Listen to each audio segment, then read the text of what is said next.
आज हम लोग औसत को बड़े बारीकी से समझेंगे, है ना। क्योंकि मैं जो भी शॉर्ट वीडियो डालता हूँ, चाहे वो किसी चैप्टर का हो, तो टाइम का उसमें बॉन्ड होता है। बहुत कम समय में आपको समझाना और मुझे लिखना भी होता है, तो बहुत कुछ बोल नहीं पाता हूँ।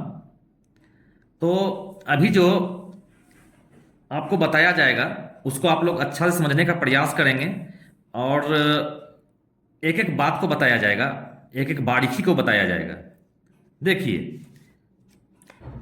क्वेश्चन क्या है। कहता है कि किसी परीक्षा में 8 विद्यार्थियों द्वारा प्राप्त अंकों का औसत 51 है तथा अन्य 9 विद्यार्थियों के औसत अंक 68 हैं। इसका मतलब ये होता है कि 8 विद्यार्थी जो है पहले, उसका औसत 51 है, मतलब आठों पर 51 51 पड़ रहा है। तो कुल मिलाकर कितना हो जाएगा? कुल मिलाकर आठों का योगफल क्या निकलेगा? जब आठों पर 51 पड़ रहा है यानी 8 गुना 51, यानी कितना हो जाएगा? 408 कुल मिलाकर। अब देखिए, आगे जो अन्य 9 विद्यार्थी है उसका औसत 68 है, यानी कुल मिलाकर 9 का कुल अंक क्या हो जाएगा? 9 गुना 68। 9 गुना 68 होगा ना। तो क्या करेंगे, इसको गुना करेंगे। तो देखिए, 9 अठी 72 का 2, बाकी 7, 9 छक्के 54, 54 और 7 हो जाएगा 61। अब आप जोड़िए तो टोटल अंक कितना है? टोटल ये 8 विद्यार्थी और ये 9 विद्यार्थी, 17 विद्यार्थी का कुल अंक कितना है? 10 100 20 होता है ना। अब देखिए तो क्या बोल रहा है क्वेश्चन में, पूरे 17 विद्यार्थी द्वारा प्राप्त अंकों का औसत क्या है। तो कुल अंक जो है 17 का 10 120 है, इसको अगर हम 17 से भाग देंगे तो औसत आएगा कि नहीं? तो देखिए तो 17 से 6 बार में 102 और 0, यानी औसत क्या हो गया? 60 हो गया। यहां तक तो कोई दिक्कत नहीं है किन्हीं को। अब देखिए अगला क्वेश्चन देखते हैं। क्वेश्चन बोल रहा है अगला, यदि 6 विद्यार्थियों का औसत भार 50 केजी, 2 विद्यार्थियों का औसत भार 51 केजी तथा 2 विद्यार्थियों का औसत भार 55 केजी है, तो कुल विद्यार्थियों का औसत भार क्या होगा? तो आप देखिए पहले कि 6 विद्यार्थी का औसत भार कितना है? 50, यानी 6 का कुल निकालना हो तो 6 गुना 50 यानी 300। अब देखिए तो 2 विद्यार्थी का औसत भार कितना है? 51, यानी 2 गुना 51 कर देंगे तो ये 2 विद्यार्थी का कुल भार निकल जाएगा 102। अब देखिए तो 2 गुना 55 कर देंगे तो अगला 2 विद्यार्थी का निकल जाएगा कितना? 110। अब देखिए कुल विद्यार्थी कितना होगा? 6 2 8 2 10, और कुल ये हो जाएगा ना भार। कुल भार देखिए तो क्या होगा? 2 1 और यहाँ 5, 512।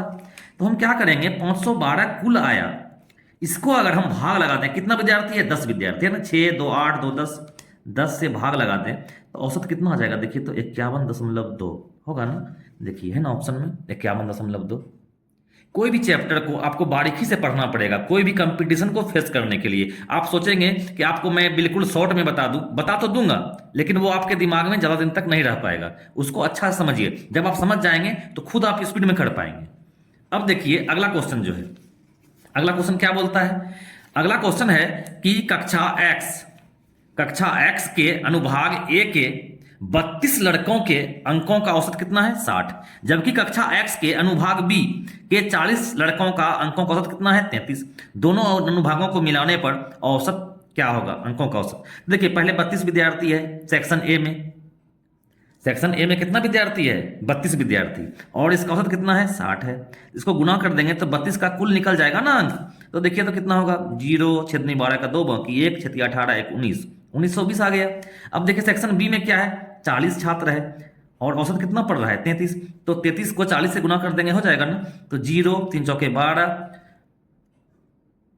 3 चौके 12, बाकी 1 3 चौके 12 1 13, यानी कुल कितना आया? देखिए तो 0 4 3240 आया ना। टोटल जो अंक है कुल विद्यार्थी का, कुल कितना विद्यार्थी? देखिए यहाँ 32 विद्यार्थी, यहाँ 40 यहाँ, यानी कुल 72 विद्यार्थी का सेक्शन ए और बी मिलाकर कितना है? 3240। तो 3240 को यदि भाग दे दिया जाए कुल विद्यार्थी का संख्या से, यानी 72 से, तो आ जाएगा ना आंसर। अब देखिए तो इसको भाग देंगे तो कितना आएगा? किससे कट रहा है? देखिए 9 से कट रहा है, 9 से 9 अठी 72। उसके बाद देखिए तो 9 तिया 27, 9 छक्के 54, उसके बाद यहाँ 0 हो रहा है ना। अब देखिए तो ये 4 से कट रहा है, 4 से 2 बार में, 4 से 9 बार में 0, फिर 2 से कटेगा 45, 45 बार में। इसका औसत क्या आ जाएगा? इसका औसत आ जाएगा 45, आंसर। अब देखिए हम लोग अगला क्वेश्चन को देखेंगे, हम लोग अगला क्वेश्चन को देखेंगे। यहाँ क्या बोल रहा है? बोल रहा है क्वेश्चन कि 20 प्रेक्षणों x1, x2, x3, x4 कहाँ तक? x20 तक का औसत y है। यानी 20 प्रेक्षण जब है पहले से, तो उसका औसत क्या है? y। बोलता है तब x1 minus 101, x2 minus 101, x3 minus 101 और लास्ट में क्या लिखा है? x20 minus 101। इसका मतलब ये हो रहा है कि जितना प्रेक्षण था पहले सभी में 101 घटा दिया गया है ना। जब सभी में आप 101 घटा रहे हैं तो औसत भी 101 ही घट जाएगा, ये बात दिमाग में आप रखिए। तो पहले औसत क्या था? y था, पहले औसत y था ना, तो y में 101 घट जाएगा, यानी इसका आंसर हो जाएगा y माइनस 101, है ना। अगर सभी संख्या में कोई संख्या को घटा दिया जाए तो औसत भी उतना ही घट जाता है। तो यहां पर सभी संख्या में 101 को घटाया गया है, यानी औसत पहले y था ना, तो 101 औसत में कमी हो जाएगी, यानी इसका आंसर हो जाएगा y माइनस 101। अब देखिए यहां अगला क्वेश्चन देखते हैं। अगला क्वेश्चन क्या बोलता है? अगला क्वेश्चन कह रहा है, अगला क्वेश्चन कह रहा है कि एक व्यापारी की 5 क्रमागत महीनों की बिक्री 6,435 रुपया, उसके बाद 6,927 रुपया, 6,855 रुपया, 7,230 रुपया, उसके बाद 6,562 रुपया था। कहता है एक व्यापारी की 5 क्रमागत महीने की बिक्री इतना 5 दिया हुआ है। कहता है छठे महीने में कितना बेचे ताकि औसत बिक्री 6500 रहे। आप समझिए, पहले देखते हैं कि 5 महीना में कितना वो बेचा। तो देखिए इसको जोड़ते हैं, 5 5 10, 7 17, 18 19 का 9, बाकी 1, उसके बाद 6 1 7, 7 3 10, 5 15, 16 17, 18 19 20 का 0, बाकी 2, 5 2 7, 7 2 9, 9 8 17, 17 और 9 कितना होगा? 26 4 30 का 0, बाकी 3, 7 3 10, 6 16, 16 6 22, 22 और 12 कितना हो जाएगा? 34। 34,009 का बेचा है ना, 34,009 का वो वस्तु बेच दिया है ना 5 महीने में। लेकिन क्वेश्चन आपका क्या बोल रहा है? क्वेश्चन आपका बोल रहा है कि छठे महीने में वो कितने का बेचे ताकि उसका औसत बिक्री 6500 रहे। इसका मतलब ये होता है कि 6500 हर महीना उसका बिक्री पड़े, तो 6500 गुना 6 कर दीजिए, 6500 गुना 6 करेंगे तो 0 0 6 पंचे 30 का 0, बाकी 3 छता के 36 3 39, 39,000 का उसको कुल बिक्री होना चाहिए 6 महीना में, और बिक्री हुआ है कितना? 34,009 रुपये का। इसका मतलब कितना रुपया बाकी रह गया? तो 34,009 को इसमें घटा देंगे तो हो जाएगा 4,991।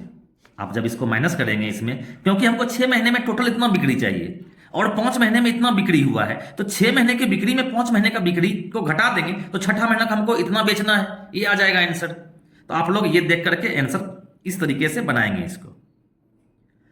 अब अगला क्वेश्चन देखते हैं। देखिए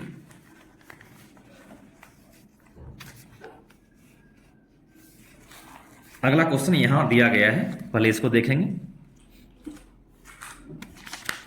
देखिए अगला क्वेश्चन है कि यदि 4 परीक्षणों का औसत 20 हो और उसमें से प्रत्येक में एक अचर c जोड़ दिया जाता है। 4 परीक्षण है, औसत कितना है? 20 है। इसका मतलब सब पर 20 20 पड़ रहा है। बोल रहा है उनमें से प्रत्येक में एक अचर c को जोड़ दिया जाए तो उसका औसत 22 हो जाता है। पहले औसत क्या था? 20 था, अब औसत क्या हो गया? 22। इसका मतलब औसत में 2 की वृद्धि हुई है। इसका मतलब आप ये समझ सकते हैं कि सभी संख्या में 2 2 की वृद्धि हुई होगी। क्या बोल रहा है? क्योंकि यहां बोल रहा है प्रत्येक में एक अचर c को जोड़ दिया जाए। इसका मतलब c जोड़ा गया, मतलब आप कह सकते हैं कि 2 जोड़ा गया सभी में, तब ना औसत 2 बढ़ गया। तो कहता है c का मान कितना है? तो c का मान क्या हो जाएगा? c का मान 2 हो जाएगा, जो कि ऑप्शन में दिया गया है। आप देख सकते हैं यहां ऑप्शन, तीसरा ऑप्शन में दिया गया है 2, है ना। कोई दिक्कत तो नहीं हो रही है? अगर कोई प्रॉब्लम आप लोग को हो रही है समझने में तो आप कमेंट करें, जरूर करें। और अगर मेरा समझाने का तरीका आपको अच्छा लगता हो तो आप वीडियो को अधिक से अधिक शेयर कीजिए, कोई प्रॉब्लम हो तो कमेंट कीजिए, और मेरा YouTube channel maths with Sudarshan Yadav को जरूर आप लोग सब्सक्राइब करें। अब देखिए अगला क्वेश्चन देखते हैं। अगला क्वेश्चन है 7 नंबर। एक संख्या दिया है 1.11, दूसरा संख्या है 0.01, तीसरा है 0.101 और आगे है 0.001, फिर है 0.11 का औसत क्या होगा। तो संख्या कितना है, 1 2 3 4 5, पांचों संख्याओं को हम क्या करेंगे, जोड़ देंगे और 5 से भाग लगा देंगे। क्यों, औसत निकालने के लिए क्या करते हैं, जितना संख्या दिया होता है सबको जोड़ते हैं और जितना संख्या है यानी 5 संख्या है उससे भाग लगाते हैं। तो क्या करेंगे, देखिए दशमलव का जोड़ बहुत लोगों को नहीं आता है, जो नए स्टूडेंट हैं उनको दिक्कत होती है। देखिए क्या क्या है 1.11, फिर क्या है 0.01। तो इसमें याद रखिएगा पॉइंट के सामने पॉइंट देते हैं, पॉइंट के सामने पॉइंट पड़ता है। अब देखिए तो फिर है 0.101, तो 0.101, अब है 0.001 है ना, फिर 0.11। अब देखिए तो दशमलव के बाद कितना अंक तक गया है, अधिकतम 3 अंक तक, तो इसको भी लास्ट में 0 देके 3 अंक बना लिए। अब जोड़िए इसको, 1 1 2, 1 1 1 3, 1 1 1 3। अब देखिए पॉइंट यहाँ 1 आया ना। अब इसको भाग लगाएंगे, किससे भाग लगाएंगे, इसको भाग लगाएंगे 1.332 को भाग लगाएंगे किससे, 5 संख्या है ना, 5 से भाग लगा देंगे। लेकिन भाग लगाने में लेट होगा, आप क्या कीजिए नीचे भी 2 से गुना कर दीजिए, ऊपर भी 2 से गुना कर दीजिए। इससे क्या होगा, नीचे देखिए तो इसका वैल्यू क्या आया, 10 हो गया ना, हो गया ना 10।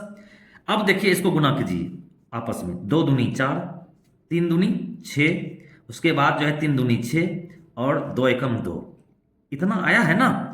अब आप इसको नीचे वैल्यू क्या आया है 10, जब आप 10 से भाग लगाएंगे तो क्या आ जाएगा 0.2664, यही हो जाएगा ना इसका औसत। तो देखिए तो है ना, यहां पर यहां दिया है ना 0.2664। अब देखते हैं आगे क्वेश्चन, आगे क्वेश्चन देखते हैं। देखिए क्वेश्चन बोल रहा है, क्वेश्चन कहता है कि 4 लड़कों तथा 3 लड़कियों ने औसतन 120 रुपये खर्च किए, यानी 4 लड़का और 3 लड़की मिलकर औसतन कितना खर्च किया 120। कहता है इनमें लड़कों ने यदि औसतन 150 रुपये किए हो, देखिए कुल मिलाकर 7 लोग हैं ना, कुल मिलाकर 7 लोग हैं और खर्च किए हैं कितना 120 रुपये औसतन। तो सातों का कुल खर्च 120 गुना 7 यानी कितना हो जाएगा, यानी हो जाएगा 840 रुपया खर्च किया है ना सब मिलके, 4 लड़का और 3 लड़की मिलके, यानी 7 लोग मिलके 120 रुपया औसतन खर्च था, यानी 120 रुपया सब पर पड़ा है। तो 120 गुना 7 तो क्या हो जाएगा 840 खर्च किया। जबकि कहता है उनमें लड़कों ने यदि औसतन खर्च किया कितना 150। तो देखिए लड़का है कितना, लड़का है 4, तो 4 लड़का खर्च किया 150 गुना 4 यानी 600। इसका मतलब कुल मिलाकर लड़का लड़की खर्च किया कितना 840 और लड़का सिर्फ किया है खर्च 600, तो लड़की सिर्फ कितना खर्च की होगी 240, क्योंकि 840 में 600 को घटा देंगे, यानी 240 रुपया लड़की लोग खर्च की है। और लड़की है कितना, लड़की है 3, इसको 3 से भाग लगा देंगे, यानी हो जाएगा कितना 80। लड़कियों का औसत खर्च क्या है 80, देखिए पहला ऑप्शन में है ना। चलिए अब अगला क्वेश्चन देखते हैं हम लोग। आगे बोला जा रहा है क्वेश्चन कि 6 मेजों और 12 कुर्सियों, 6 मेज और 12 कुर्सी 7800 में खरीदी गई। तो देखिए इसको हम लोग को खुद समझना है। तो देखिए 6 मेज यानी 6M, 12 कुर्सी यानी 12 के का दाम कितना है 7800 है, यही बोल रहा है ना। अब क्या बोल रहा है, यदि एक मेज का औसत 750 है, जब एक मेज का औसत 750 है तो 6 मेज का कुल दाम कितना रहा होगा 750 गुना 6। तो जब इसको गुना कीजिएगा तो कितना आ जाएगा, देखिए तो 4500 आएगा। कैसे आएगा 4500, ये भी समझिए। 6 को आप 3 गुना 2 लिख सकते थे ना, 6 को आप क्या लिख सकते हैं 3 गुना 2, तो पहले ये 2 को गुना किए यहाँ 750 में तो 1500 आ गया। 750 गुना 2 कितना आया 1500, 1500 तिया 4500, यहां से लाए। अब देखिए 7800 में 6 मेज 12 कुर्सी हुआ और 6 मेज का कुल मूल्य हमको मिल गया है, कितना मिला है 4500। तो हम क्या करेंगे कि 7800 में 4500 को घटा देंगे। देखिए तो क्या आता है, आता है 3300 रुपया। 3300 रुपया जो आया उसमें कितना कुर्सी खरीदे हैं, देखिए तो 12 कुर्सी। तो क्या करेंगे, इसको 12 से भाग लगा देंगे। तो कुर्सी का जो है मूल्य आ जाएगा, है ना। कुर्सी का औसत मूल्य आ जाएगा ना, क्योंकि 12 कुर्सी का कुल मूल्य 3300 रुपया आया, तो इसको 12 से भाग लगाते हैं। देखिए 3 से 4 बार में, 3 से 1 1 0 0 आ रहा है ना। अब 4 से काटते हैं, देखिए तो 4 दूनी 8, अब 4 सत्ते 28, 4 पंचे 20, यानी 275 रुपया जो है वो आ रहा है। किसका मूल्य? वो आ रहा है कुर्सी का औसत मूल्य आ रहा है ना।